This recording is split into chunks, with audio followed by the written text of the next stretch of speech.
Hi, I just want to have a quick talk with you guys who are watching this. Today, 22nd of May 2023, is perhaps a rather unknown anniversary. 40 years ago today, the first London Transport travel card went on sale. Yes, the London travel card has been around for 40 odd years. I just want to just to do a quick recap.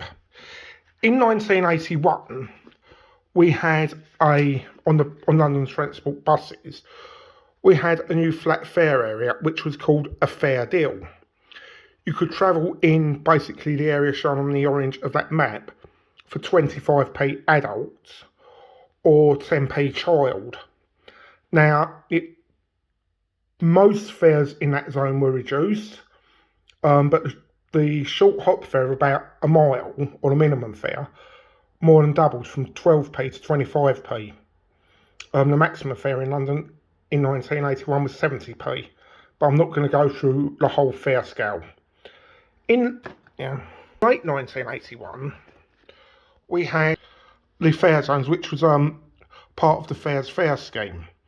You'll notice a blue city area, a yellow West End zone, a green inner zone, and an outer orange zone.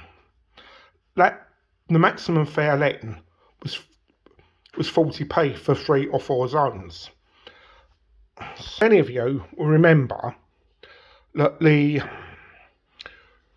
fares fare scheme got declared illegal after a legal challenge from the London Borough of Bromley, and it went all the way to the House of Lords, which is now the Supreme Court.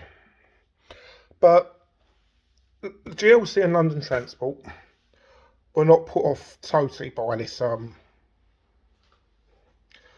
setback, and in 1983 they came up with this, Just a Ticket, which was new, simpler fares on London's tubes and buses. If you look at this bus fare zone, the City and West End zone had become the central zone, the inner zone and the outer zone. And you could use a bus pass or a travel card in any of these zones. Now, for the underground, which I just want to show you the map, which is down here. Now, don't forget, in the early days of the travel card, it was not valid on British Rail except for a couple of very, very short sections, which would have been, trust the maps fall everywhere, like, if it shows up, like from up between Finsbury Park and Moorgate, because a lot of that is covered by the Northern Line.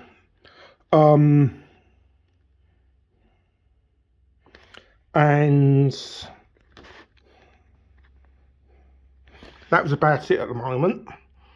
Now, in case you're wondering how much a fare was, maximum fare in London in 1983 was 70p, and could be as low as 30p or 20p. But the travel card zones, we have zones 1 to 6 these days, but if you look closely, it used to be travel zone 1, zone 2, 3A, 3B, 3C. Now, also of interest, you'll notice a travel card sector. Now, if you did not have zone 1, you could only use your travel card in sector E, not sector S, sector W, or sector N. If it was valid in zone 1, you could use it in all sectors, but this was never really enforced. And not only that, hang on a second, there were bus passes as well. If you looked, an annual bus pass zone for the inner and outer zone was £114 a year. A maximum travel card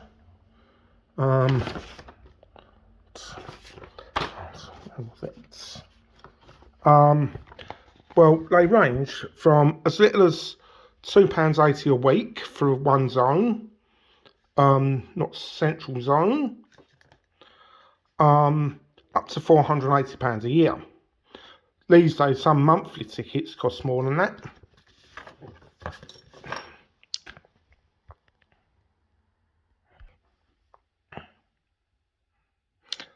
And after we had the travel card for 2 or 3 years, by 1986, we had the travel cards, daily tickets,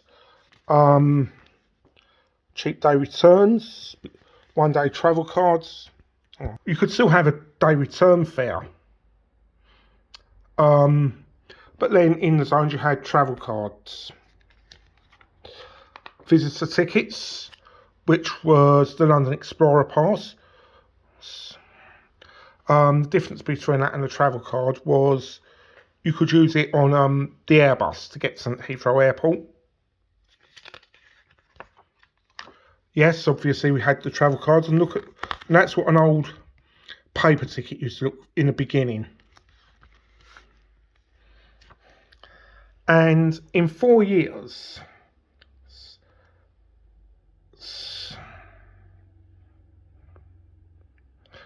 the maximum for a 5-zone ticket had risen by £80.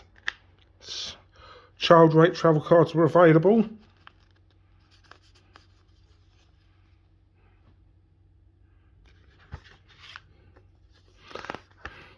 And then we also had capital cards. These were basically travel cards that were the same as travel cards, but they were also valid on British Rail. And to compare that 560, a capital card was 640.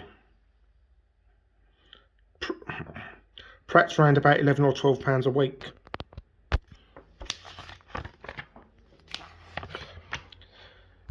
Eventually, in about 1989, 1990, the travel card was extended to British Rail, what was then Network South East, and the capital card was withdrawn. And then in 2003, we had Oyster, and now we have contactless. And obviously we have price caps, but they're just basically the modern day equivalent of the travel card.